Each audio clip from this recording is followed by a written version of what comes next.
ওরা ওদের মতো রক্ত, ওটা ওদের বেশি ইম্পর্টেন্ট।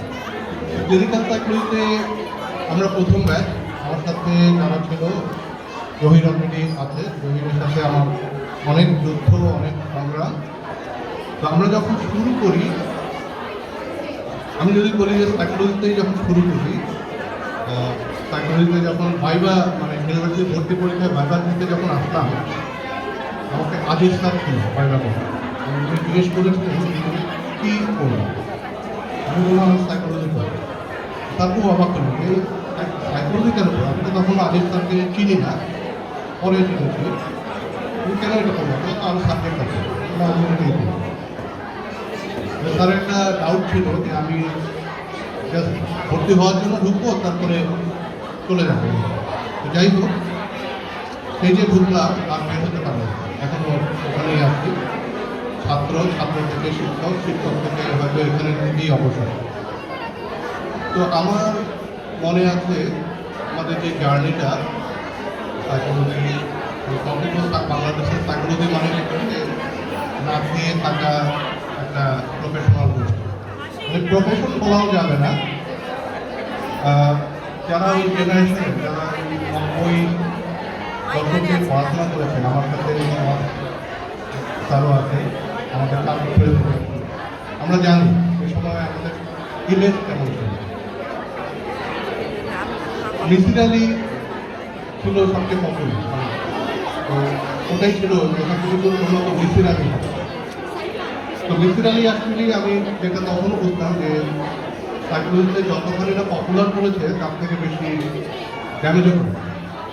উনি এমন একটা পার্সোনা তৈরি করে দিয়ে গেছে যে সাইকোলজি মানে হলো একটা এলোমেলো পুষ্প আত্মভোলা মানুষ, যে শুধু যুক্তি দিয়ে। এখানে যে অনেক আরও কিছু আছে যে আমরা দেখলাম, যেটা আমাদের ছাত্রছাত্রীরা খুব সুন্দর গানও গায়, এগুলো একটা ছিল না। এটাই ছিল। আরেকটা ছিল যে আমরা কোনো চাকরি পাবো না, আমাদের কোনো চাকরি নেই, অর্থ পাবো জিরো। সাইকোলজি করে আমার সাথে যারা ছিল বেশিরভাগই হয় লাইব্রেরি আর শিক্ষক সাইকোলজি হিসাবে। কিন্তু এই যে একটা জোর করে চাপিয়ে দেওয়া, তুমি ইনফিরিয়ার, এখান থেকে স্ট্রাগল করে উঠে আসা, ওই ফাইটটা আমাদেরকে ওই এটুকুই দেখাতে হয়েছে যে না, উই ক্যান ডু আ লট, আমরা কন্ট্রিবিউট করতে পারি, আমরা কারো করুণা, দয়া বা তৃপ্তি নিয়ে বাঁচতে হবে, সেটা মনে করি। এবং সেই লক্ষ্যে বিশ্ববিদ্যালয় জীবন শুরু। ইয়ে বলবো না, লুকাবো না, অনার্সে যখন যাই খুব হতাশ হয়। কারণ আমি যেরকম ভেবেছিলাম ইউনিভার্সিটি বা ক্লাস সেরকম পাইনি, বিরক্তি লাগতো, অনেকগুলো ক্লাসই ভালো লাগতো না।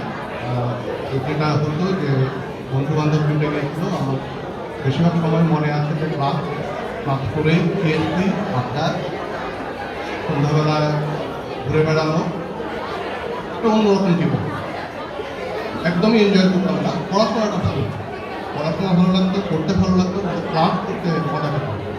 অল্প কয়েকজন ছিলেন যাদের ক্লাস খুব ভালো লাগতো, এবার অনেকের ক্লাস মনে হতো যে থাকতে হবে। আর ঠিকঠাকই তো আছে, সেটা মানে নেগেটিভ কমেন্ট অলওয়েজ সবখান থেকেই, বন্ধু বান্ধব, পরিবার, এই শুনে এই সাবজেক্ট করে কী করে। তো একটা ব্যাপারে দেখতাম যে বন্ধু বান্ধবরা খুব ঈর্ষা করত, বলতো কোন ব্যাপারটা, তোর অনেক মেয়ে বন্ধু আছে,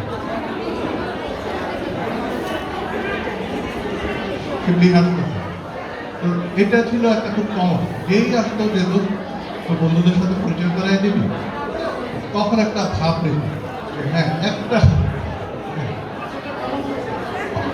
আমাদের অনেকেরই, আমাদের ক্লাসে আমার মনে হচ্ছে 80 জনের মধ্যে আমরা 12 থেকে 13 জন ছিলাম ছেলে, মাইনরিটি, বাকিটা সবাই ছিল।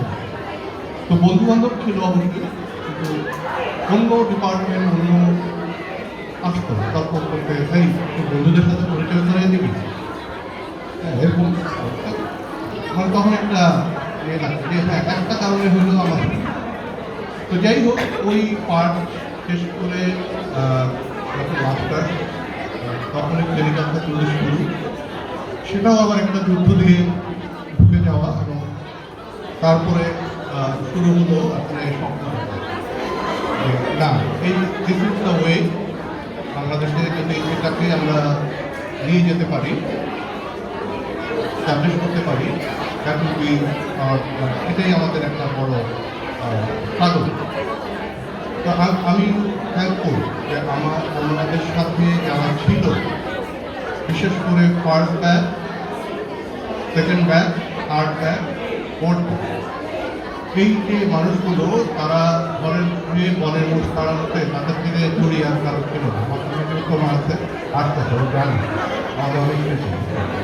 আমরা 97-এ প্রথম মেন্টাল হেলথ ডে করি। আমাদের একটা সৌভাগ্য ছিল যে ব্রিটিশ কাউন্সিল আমাদেরকে তখন সাপোর্ট করতো, বাট আমার মনে আছে ওই যে ওই জুতা সেলাই থেকে চণ্ডীপাঠ সবই আমাদের করতে হতো। মেন্টাল হেলথের জন্য আমরা বাজেট তো দূরে কথা, নিজের পয়সা দিয়ে আমরা মেন্টাল হেলথ ডে উদযাপন করতাম। ওই নিজেরাই এটা সাজাতাম, আবার সাজাতে শেষ করে নিজেরাই বোঝানো হতো, হাতে লিখে, ব্যানার লিখে, অনেক কিছু।